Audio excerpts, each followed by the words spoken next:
في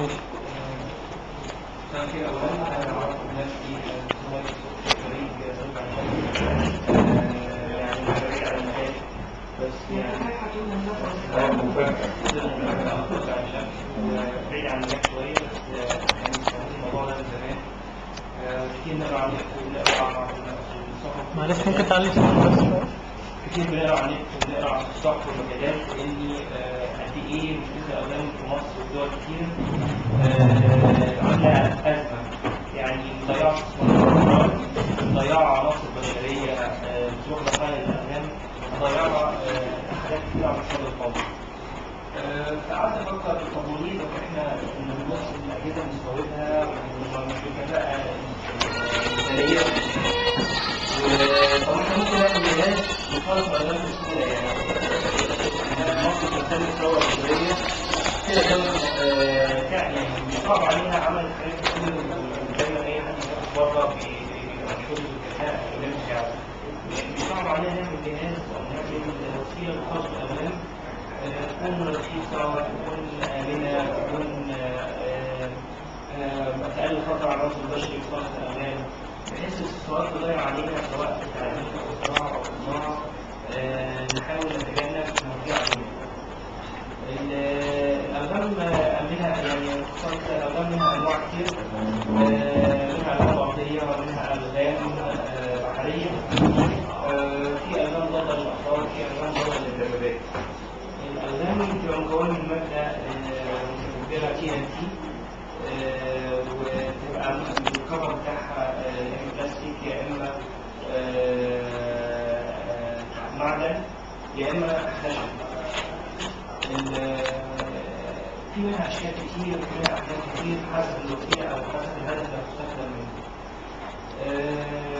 تنقسم حسب زي ما قلنا حسب استخدام أفراد والواجبات في أوزان بحرية ضد السفن. حسب الاستخدام احنا قلنا أوزان أفراد والواجبات وأوزان بحرية. في أوزان بقى الجديد بقى في أوزان كيميائية عن طريق تفاعلات كيميائية بيحصل انفجار. أول ما يتم الضغط عليها بيحصل تفاعل كيميائي يعمل انفجار عن طريق مادة كيميائية غير المادة الكيميائية. وفي جديد برضه الأوزان اللي هي نووية. دي كده أوزان قليلة الاستخدام ويعني قليل عن حد استخدام الدول الكبرى لذلك الطاقة النووية. الطرق مش على الطرق التقليدية في خلص الأوزان. الطرق التقليدية في خلص الأوزان بستخدم كاشف للمعادن. دي طريقة تقليدية بتتبعها معظم الدول، طريقة يدوية. بستخدم كاشف للمعادن. كاشف المعادن ده لو لقى مكون من المعدن بعرف عمقه في بعض مكان عمقه، وعن طريق إحدى الوسائل اللي هنتكلم عنها بخلاف خطر الانفجار. يعني يا إما بتخلص منه يدويا يا إما بتخلص منه بالكبس يا إما في عن طريق الليزر. برضه الطرق اليدوية بتستخدم شركات متعددة. الطرق اليدوية دي طبعا زي ما احنا شايفين فيها خطر على بيكتشف اللبن. بيكتشف اللبن لو حصل لا قدر الله ان هو قرب من اللبن من غير ما يحس، يعني ممكن يبقى فيها بث لاحد اعضائه او ممكن فيها خطر على حياته. دي من ضمن العيوب الطريقه اليدويه. في الأوزان البحرية بقى كشفات الأوزان البحرية اللي هي عن طريق الطيارات بقى، بيكتشف اللبن فين ومكانه فين وبوسائل كتير، وسائل عن طريق الطاقة المغناطيسية، عن طريق الليزر، عن طريق السونار، تبقى زي مراكب مزودة بأجهزة السونار للكشف عن الأوزان ومعرفة أماكنها.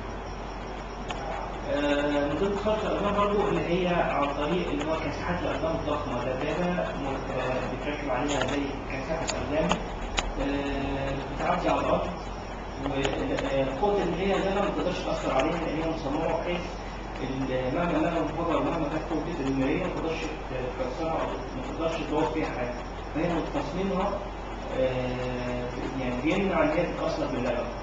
دي وسيله من برضه النجاح لتخصص الالغام بس بطيئه شويه. يعني لو المساحه زي مساحه مصر اللي موجود فيها الالغام مساحه شاسعه يعني محتاجه سنين، وبرضه تكلفه شراء الدبابات او مساحات الالغام كبيره، فمحتاجه سنين او شهور وسنين عشان الواحد يعني يخلص من المساحه الشاسعه من الالغام باستخدام المساحه زي كده.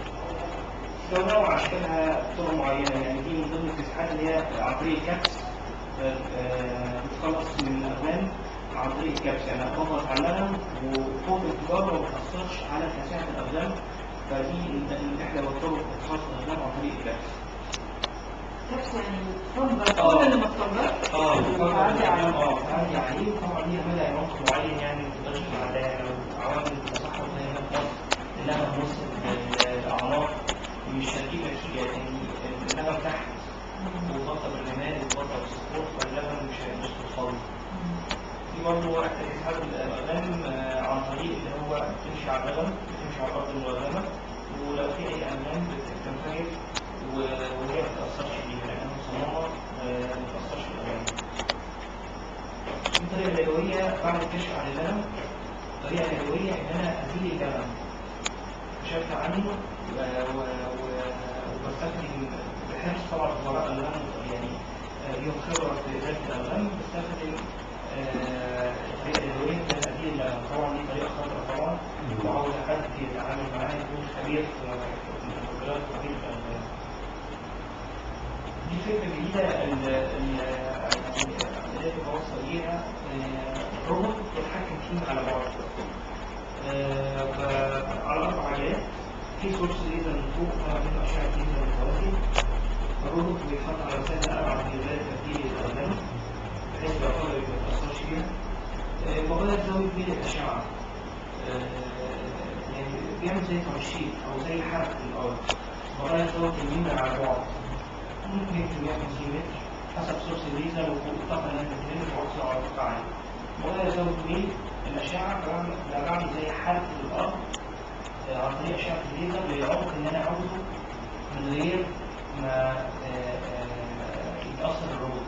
يعني انا هشق اللغم على عمق معين، انا هشق بالطول عن طريق اشعه الليزر، فالجسم الشيء طبعا هينفجر ما بيتاثرش بيه الروبوت، بيبقى على مسافه ابعد من القوه التدميريه للغم. فكده لو كذا فايده واحده بجهاز واحد.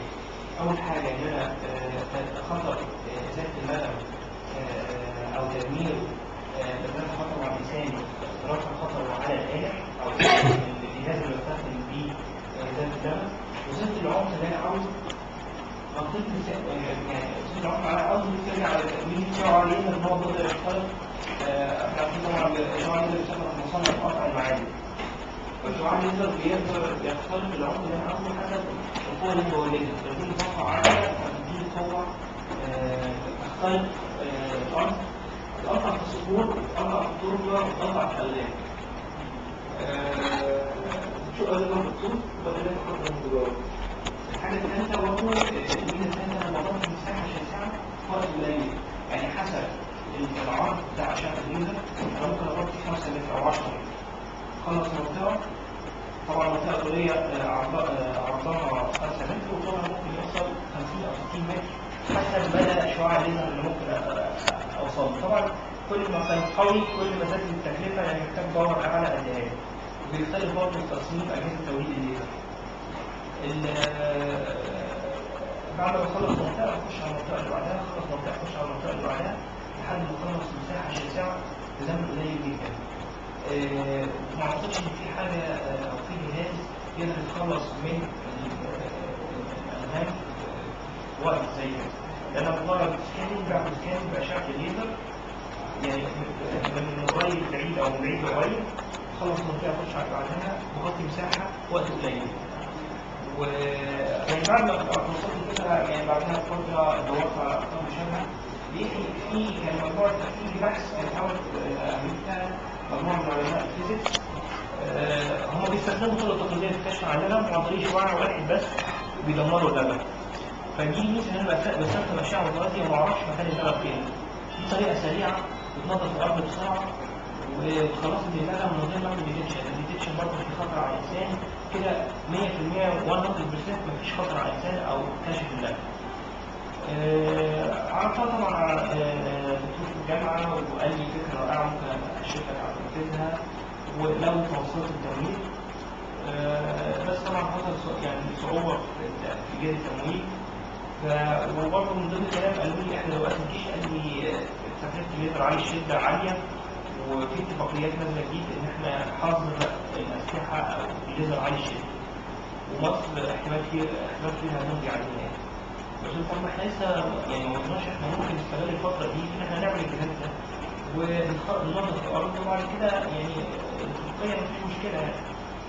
فالمهم يعني كان الرد الاساسي ان التكلفه هتبقى عاليه. فكانت التعديل عليها بسيط انه يبقى سورس ليزر واحد. سورس ليزر واحد يبقى يتحط زجزاج على شكل زجزاج. يعني بدل ما يحط اشعه متوازيه بالنهار لا الليزر يمشي خط ويرجع يمشي خط ويرجع بحيث عملت زجزاج بس الشعاع ليزر واحد فقللت الباور او الطاقه او سورس الليزر بدل يبقى كذا سورس يبقى سورس واحد. بدل مثلا 30 شعاع جنب بعض او 20 شعاع جنب بعض يبقى شعاع ليزر واحد قللت التكلفه بنسبه كبيره ومشيت الشعاع في الزجاج حصلت على نفس الوظيفه وكان سورس ليزر واحد. بس أبطأ لا مش أبطأ من أطول زمنا يعني. بس هو الليزر اللي بيعمل سكاننج لو اسم الفرق في الزمن ما بين أشعة متوازية وما بين شعاع واحد بيعمل سكاننج شيء كبير ومقارنة بالأجهزة التقليدية ولا حاجة. يعني كده الحالتين الأجهزة التقليدية تاخد وقت وعشان تنظف آلات كتير من عاوزة سنين. لكن سواء أشعة متوازية أو سواء شعاع واحد ماشي خط الزجاج أقل كتير تكلفة من الأجهزة التقليدية. يعني لحد دلوقتي لسه بدور على الموارد في شركات بره يعني ممكن الواحد يرسلها يقول لها التصميم بتاع كذا متخصصة في الليزر عالي الشدة. مرسلها ولا يعني أنا عاوز أعرف التصميم كام وعاوز مثلا حتى أصدقائي كذا بتقول لي تكلفة كذا والتصميم عندك كذا. بس الفكرة في التمويل يعني حد المولد أو يعني شخص جاي المولد حاجة زي كده يعني صار الواحد يعني احنا بندور على دول نستعرضها وعاوزين يعني تشيل الأسباب اللي زرعوها وما ينفعش كده ومواضيع على التحديات فيعني تمويل احنا عندنا أفكار كتير للشباب لما نستغلها. طب عرفت بالتقريب الثاني كده؟ يعني يا سيدي وصول تصميم علوم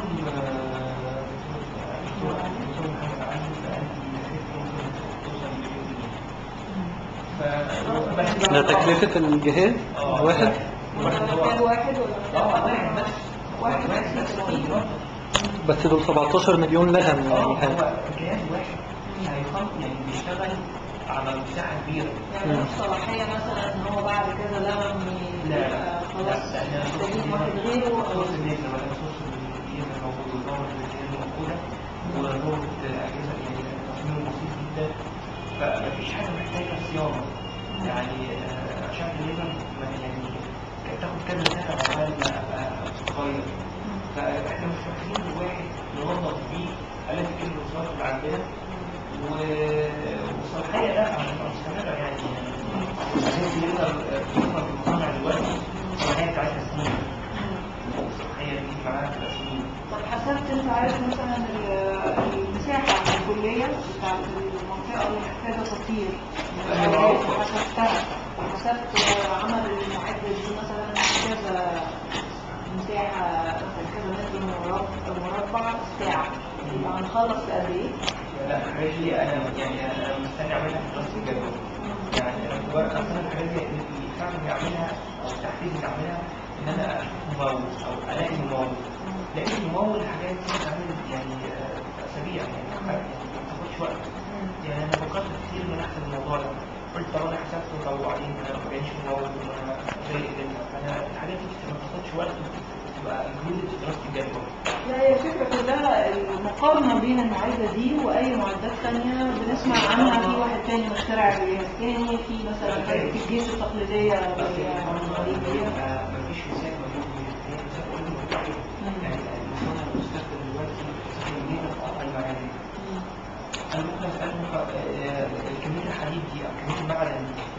بتقعد قد ايه؟ هتقول لي في السنه دي كذا بالساعه مثلا. فالحاجات دي يقول لي مجربه على حاجات شبيهه مثلا. فكان ده تجربه او الكتاب ده بيتعمل افكار لسه ما فيش حاجه شبيهه ليها، لكن ده اوريدي في مصانع بتستخدم الحاجات دي، في مصانع عربيات ومصانع سيارات، الحاجات دي اوريدي مجربه ومحسوبه صوره كذا موجوده وممكن تاني دراسه الجدوى لما الاقي بس في طبعا افكار ثانيه اللي هي عن طريق مواد التصوريه، هي طياره عليها ده احنا شباب المسلمين برضه سيارة عليها جهاز بينزل موجات كهرومغناطيسية تعمل موجات صوتية مع بعض. فزي كده خلقين بس برضه يعني أنا شايف إن هي مش توصل للعمق اللي احنا عاوزينه. يعني هي كمان عن طريق عمق صح وصل ده لا وصل 3 متر و4 متر و5 متر. فالحاجات دي الليزر هو اللي هيجيبها، يعني الحل الوحيد هو الليزر. يعني كل الطرق اللي فاتت كانت حاجة الألغام المواد الصوتية الحاجات دي يعني مش توصل للعمق اللي احنا محتاجينه. بس كده مبدئي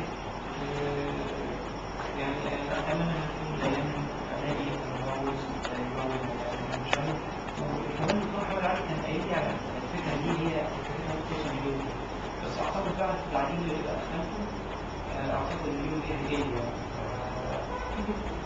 يعني مستني بس ألاقي الموضوع ودراسة الجدوى بتتعمل، فالدنيا يعني أعتقد تبقى أسهل بكتير. بس شكرا.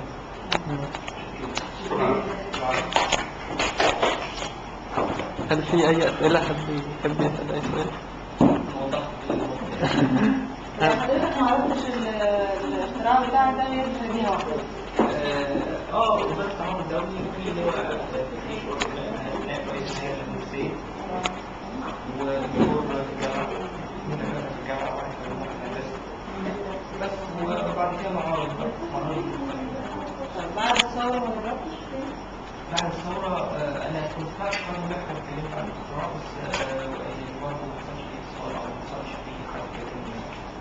بس هو أنا يعني محتاج أدور أنشط من كده يعني. بس هو الفكرة إن الأفكار الجديدة في مصر في عامة التمرين دي صعبة. الشباب اللي جاي يدور الحديد بقى كده وعاوز منتج جاهز قدامه يصرف عليه وخلاص كده يعني يتأكد إن هو ناجح فيقول لك أنا هعمل لك منه كتير معايا تمرين. لكن فكرة جديدة ويعمل دراسة جدوى ويعمل أول فكرة ويعمل أول نموذج قليل لما حد يلاقي كده يعني في مصر. نعم؟ سجلت بس ما وصلتش عليها تاخد سنة ونص ولا تطلع. يعني متعود ان حضرتك تستلم ان شاء الله. لا دي حسب الأكاديمية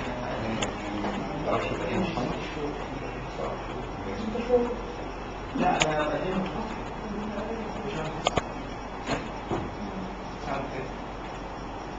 الفحص ولا نتابع حدث هناك؟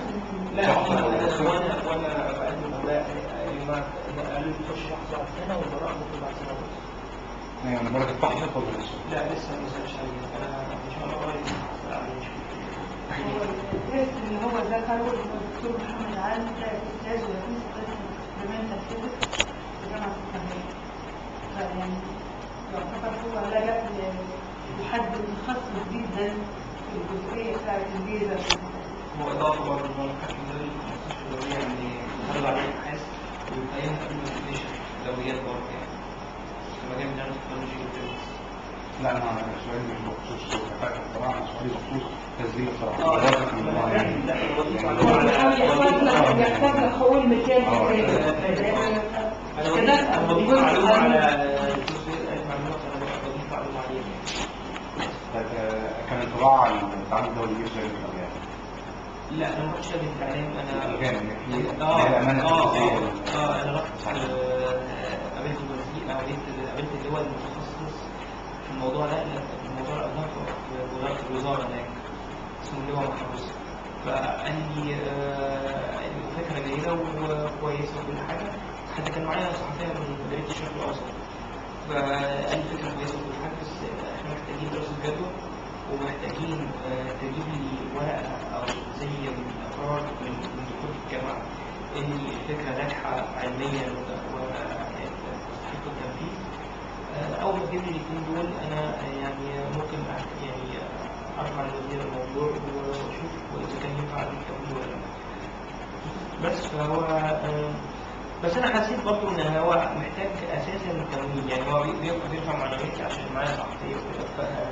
يعني انا كان تاني مره اروح، اول مره رحت له واحد قبلها ب4 سنين، فقال لي لازم البروتوتايب ودراسه الجدوى وتشوف حد يبوظ البروتوتايب، وبعد كده هم يعملوا نموذج رئيسي.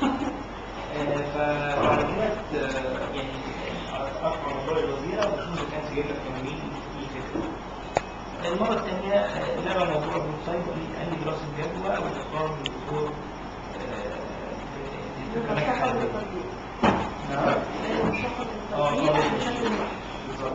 بس دكتور الامانه الأجنة التعاون الدولي عندها حجم تمويل مش طبيعي وعندها حجم فلوس بلع ارقام كبيره. والفلوس دي مش عارفين يدوا فين حتى الان. يعني القوات المسلحه ما بتاخدش من المعاملات دي حاجه، في نفس الوقت هم بيحاولوا يعملوا بيها دراسات وابحاث ولا قيمه. فانا اعلم تماما ان هم عندهم ميزانيات متكامله الحاجه. المفترض ان احنا عندنا لقاء معاهم مع ان شاء الله على اخر الاسبوع ده مع سفير فتحي الشاذلي. كانوا كلمونا الفتره اللي فاتت دي وكانوا طلبوا لقاء بعد ما بدانا الكامبين. لو تحب تبقى موجود معانا في اللقاء نعرض الفكره بشكل تاني مع دعم سياسي ليها، مع انها جزء من الحمله بشكل مباشر في ايجاد حل علمي للموضوع. ندينا دفعه قويه ونحاول ان احنا نتبع.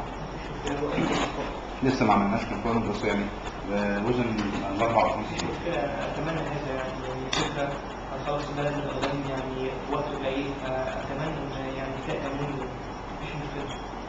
تمام. يعني التفاصيل بقى متعلقه بكيفيه استخدام المشروع دي هتبقى بقى ماشي.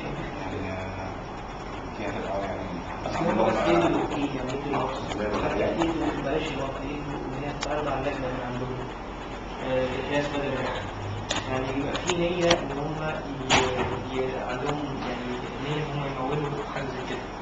والله يعني لو الدراسات معموله بشكل جيد ونفس الكورس هيجي من الموضوع وهم كان عندهم اي تخلص احنا ممكن نعمل الدنيا. يعني الموضوع سهل يعني ده دورهم وده واجبهم ومعاهم الفلوس المتعلقه بالمشروع، فلازم يعني هم ما بيتقبلوش عليهم ان هم يعملوها، ده واجبهم ان هم المفروض موجودين عشان حتى انا سالت اللواء اللي قعدت معاه في الوزاره قلت له يعني قال لي احنا دلوقتي بنوصل بنسبه كبيره جدا للأرقام بس الناس ما تعرفش والاعلام ما بتقولش. ف انا اعرف ان هم 70 مليون دولار يعني 21 مليون المتوقعين، بس هم انا المتلقي منهم 17 مليون. كنت مرة في الأهرام بصراحة 70 مليون بكام ما اعرفش، يمكن الكلام ده قديم شوية، المعلومات دي قديمة. هو اعتقد انه برضه ما حدش عارف العدد الحقيقي تماما كان بنتكلم عن المتوسط 21 الاساس الموضوعين حوالي 21 مليون كانوا منهم جزء باقي 17. وطلع لي خريطة كبيرة كده قال لي كل منطقة نقطة والباقي يعني قال احنا من أخفى يعني كان بيقول بص كان احنا من أخفى سهم روتين مرة قدام تستعين بيها الدول لتنظيف الأراضي هناك. فقلت له طيب الباقي طيب ايه المشكلة؟ فاللي فهمته يعني حسب كلامه يعني هو مش عاوز يستخدم الجيش مش عاوز يستخدم الأجهزة اللي بيشتريها لوقت الحرب ووقت السلم، لأن هو بيشتريها بمبالغ وفي نفس الوقت الدولة مش عاوزة تمول أكتر من كده. بالظبط. الدولة مش عاوزة تمول أكتر من كده. ده اللي فهمته من كلامي يعني ما اعرفش كان قصده كده فعلا ولا فلوس غلط. بس فالدنيا وقفت يعني هم نظفوا جزء كبير بس الدنيا وقفت. يعني اللي بتتكلم عنه مليون جنيه ده ثمن شقة ولا حاجة. ده ثمن شقة ولا حاجة. يعني مش رقم محتاج كام جهاز عشان تعمل كام فدان؟ جهاز واحد.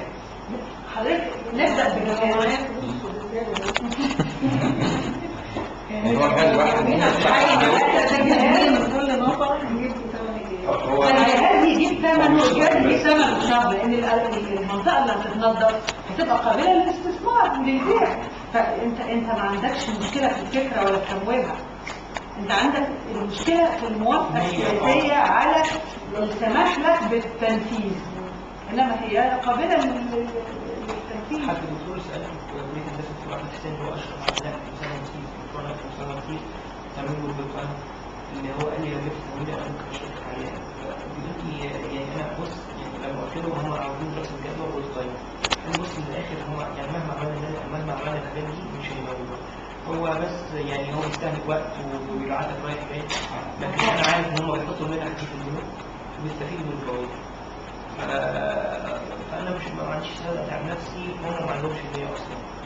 فهو واضح ان هو اتعامل معاهم كتير. انا دخلت كذا لجنه تبع الجيش وكان لجنه سيادات الغام لجنه مش عارف ايه وبتاع وشادين مع بعض. قال لي انا مش عارف المهندس المدني انا ما بطيقهمش ولا المهندس مش عارف. فيعني قال لي انا عارف الناس دي مدرب في الشغل معايا. فيعني فالدنيا مش بس تمويل، يعني في حاجات اخرى يعني. طب حضرتك بتقول هم جالهم مبلغ مخصص لحاجات كده؟ هم دول هي الجهه التنفيذيه اللي بتتلقى كل المعلومات من الدول. وزاره التعاون الدولي امانه التنفيذيه للساحل الشمالي في حاجه خاصه جوه وزاره التعاون الدولي انشات في سنه 2005 قرار بلجنه وزاريه نصت عليها الامانه التنفيذيه دي. هذه الامانه اللي بتتلقى كل المعلومات اللي بتيجي من كل الدول متعلقه بالانشاءات. دي ارقام كبيره جدا حصلنا عليها في اخر 6 سنين، يعني مليون كتير خالص. فالناتج بتاعها عايز تفكير مختلف. يعني مسؤول البرنامج الانمائي للامم المتحده بتقول ان التعامل مع الالغام عن طريق البرنامج الانمائي بيكون عن طريق برامج توعيه للمواطنين انهم ما ينزلوش حقول الالغام، وعن طريق تركيب اطراف صناعيه للمصابين. يعني دلوقتي انا لما يبقى الانماء عن طريق ان انا اركب له اطراف صناعيه، فين الانماء؟ فين الانماء؟ يعني انا اتلافى الخطر وامنع اصابه مصابين جدد واخلي الارض قابله للاستصلاح وللتنميه، ولا اركب لده اطراف صناعيه؟ هل ده يعني الموضوع في حد شائك جدا لان هو متعلقين بالالغام دي حقول توضع الحقوق، وهو بيحاول ان هو يشيل تاثير الالغام. يعني هم الحاله اللي عندنا حاله خاصه جدا، لكن في الاخر دوله عملت حق الالغام على حدودها، فهي يعني مش من حق الامم المتحده تدخل ازالتها الا بناء على طلب الدوله. يعني فشويه الموضوع احنا الحاله بتاعتنا مختلفه. قدمنا طلب كان الرد علينا فيه ان احنا ما عندناش مشروع تنموي متكامل لمنطقه الساحل الشمالي، ان الكثافه السكانيه ما تسمحش ان انا ادفع مبالغ زي كده. الامم المتحده يعني تدفع مبالغ كبيره دي عشان تشيل الغام في منطقه غير اعلام السكان. ان مصر اشتركت في الحرب بشكل مباشر، واحنا كنا احد اطراف الصراع في الحرب العالميه الثانيه، وده معناه ان احنا شاركنا في الحرب، فلازم يعني نحتمل كل ما جاء. ما كناش دوله على الحياد وكان بيتم استخدام ارضنا مثلا بشكل قصري، لكن كنا مشاركين في الحرب. بس كنا مجبرين للمشاركه يعني ما المعركه. فده كان رد الامم المتحده في 2009 على الفرض المصري للمشاركه في يعني ما فيش استئناف لان كلامنا مردود عليه وردود قويه يعني كل رد. بس لما تشوفي هو بيفكر مثلا نيجيريا فيها حجم الضحايا اكثر، في عدد الارقام اقل، في منطقه فيها كثافه سكانيه عاليه، فيواجه اهتمامه فين؟ حضرتك يعني هو احنا ما فيش كثافه سكانيه علشان المنطقه خطر. لو كانت المنطقه ما فيهاش المخاطر العاليه كان ممكن جدا. اولوياته عامله ازاي؟ يعني هو اولويات الامم المتحده ان هو المنطقه الاهله بالسكان اللي فيها خطوره على السكان المهمين قوي.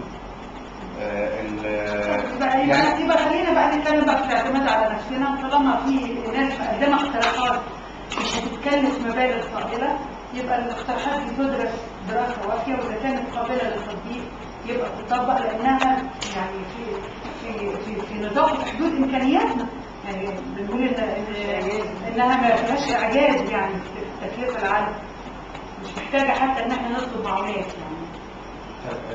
اتمنى ان الورشه الجايه يكون معانا حد، يعني احنا هنعمل ميتنج ده شغال بره. اتمنى الورشه الجايه يوم السبت يكون معانا حد من الامانه التنفيذيه، بحيث ان احنا ممكن نطلع بخطوات مباشره معاهم. والداتا اللي عندهم داتا هم بيعتبروها سريه شويه، يعني بيعتبروا ان عدد الالغام ومساحتها والفرص التنميه هناك بالنسبه لهم بيعتبروها حاجات سريه، ما اعرفش ليه يعني. يعني حاجه متغربه يعني. في مكالمه التليفون اتفقنا ان الكلام ده هيبقى متاح بالنسبه لنا في الحمله دي، ان هم يبقوا شركائنا في الحمله. وهم هيبداوا حمله ثانيه اعتبارا من 1/10. المفترض ان هم برضه عايزين ان احنا نكون شركاء معاهم. يعني في الحملتين هنحاول ان احنا نستفيد ببعض على اقصى تقدير. انا مش متفائل قوي، لكن اتمنى ان احنا ننجح مع بعض. يعني ما زال هم بيفكروا بشكل حكومي اكثر من بشكل جماعي. طب هم كحكومه لما يقولوا حمله يعني حمله دعائيه للتوعيه ضد اطفال الارهاب للتوعيه يعني ما تقربوش من الأولاد غاب الخطر يعني لازم يسيبوها مكانها بقى كده ويخليكوا قاعدين تعملوا. هي الفكره ان احنا يعني النطاق بتاعنا هو نطاق مفهوم متكامل بفرص التنميه في المنطقه، يعني ما هياش بس بنشيل ارغام، احنا بنشيل ارغام ليه؟ يمكن ده كان يعني ده كان مفترض ان الدكتور بهاء ومحمد الجاهي مجموعه من الاستاذ التخطيط ممكن هم كانوا بيقدموا لنا الملف المتعلق بتنميه الساحل الشمالي بشكل متكامل فيما يخص فرص التنميه هناك والمساحات المتاحه سواء لاستقرار الموارد او الزراعه او اي حاجه ثانيه بخصوص الصناعه. الملف ده مع ملف وزاره الارغام بالتالي هيكون بشكل متكامل لتنميه الساحل الشمالي. المفروض ان هو جاهز، مش عارف جاهز اخبارك ايه؟ موجود الملف جاهز واحنا محتاجين اراده شعبيه ان احنا نروح نعيش على الساحل الشمالي، انما الملف موجود وخطط تنميه الساحل الشمالي والطاقات البديله والمتجدده وطاقات الرياح والشمس. يعني نحطوا الجزء الكبير من الملف ده مهم ان احنا نطلعه دلوقتي حتى عشان كل الناس تشوفه، بحيث ان عندنا قويه متكامله على ان شاء الله. يعني لما يكون عندنا ازاي نشيل ارغام وليه عايزين نشيل ارغام وهنعمل ايه وكده هتبقى رؤيه منتهيه. يعني اقرب منطقه سكانيه اللي هي محافظه اسكندريه مفيش فيها قطعه ارض فاضيه. اسكندريه بالكامل تم تعميرهم من اغلى المناطق بالنسبه للشباب عشان يسكن ويلاقي شقه في اسكندريه. فاذا قلنا ان الساحل الشمالي هو الامتداد الطبيعي لاسكندريه، ده غير انه الامتداد الطبيعي لسكان الدلتا اللي هي من اعلى الكثافات السكانيه في العالم، فهنقول محتاجينها علشان الاسكان، ان احنا نبني مساكن، محتاجينها علشان نبني مصانع، محتاجينها عشان نبني مينا، لان ميناء الاسكندريه ميناء عريق وعجوز ومحتاج مينا ثانيه شابه جديده على اعلى مستوى تكون موجوده في المنطقه دي. محتاجينها عشان احنا نستحق مكانه عالميه في التجاره الدوليه. المكانه دي واخداها دلوقتي الامارات ودبي، واحنا مش اقل، احنا مركز تجاره عالمي. من ممكن انها تبقى مقر، المنطقه دي تبقى مقر للتوكيلات والمصانع عالميه تغير من وجه مصر وتوفر فرص عمل لابنائها. محتاجينها عشان نبني جامعه، الجامعه دي هتساهم في تعمير الساحل الشمالي، ومفيش جامعه في مرسى مطروح في المنطقه دي لو اتعمل فيها جامعه ممكن تخدم كل ابناء المنطقه وتساعد في تنميه الصحراء، لانها هيبقى فيها كل العلوم الخاصه بتنميه الصحراء والطاقه المتجدده وزراعه الصحراء. محتاجينها لان دي ارضنا، والاجيال اللي جايه احنا يعني من المتوقع عددنا يوصل ل 150 مليون في فتره قريبه جدا جدا. فاحنا محتاجينها ومحتاجينها مش يعني ملياش رفاهيه ولا طرف ان احنا نطالب بيها وان احنا نبتدي دلوقتي، ده احنا متاخرين. بالاضافه ان في ميه جوفيه هناك كتير، في بترول، في غاز طبيعي وبارقام كبيره جدا ومش عارفين ندور عليه بسبب الالغام. يعني اتمنى ان ملف التنميه ده يكون جاهز بشكل مباشر. موجود عندك النهارده ممكن نطبعه يا ريت. لو ما كانش خلاص. مش عارفه بالنسبه للطاقه المتجدده مذكوره في الملف ولا معتمده على مذكوره في بالعكس الملف ده فيه خرائط للطاقه المتجدده والشمس، وفي كمان ذاكر مشروع الطاقه النوويه انه ما ينفعش يبقى في المشروع، طبعا ما ينفعش يبقى في الساحل الشمالي لاسباب عديده يعني. لان احنا عايزين ننمي المنطقه هناك، فمشروع الضبع هو خطر انه يبقى موجود هناك. يعني كانوا بيقال انه في دراسات علماء قالوا ان المنطقه دي المفروض يتعمل فيها مدينه العالمين الجديده، ودي هتستوعب الكثافه مدينه مليونيه. فازاي انا هعمل مدينه مليونيه جنب قنبله موقوته؟ فشيء متعارض يعني. هو الملف كلنا هنقراه ولازم طبعا تعليقات، يعني لو في اي اضافه او كذا يا ريت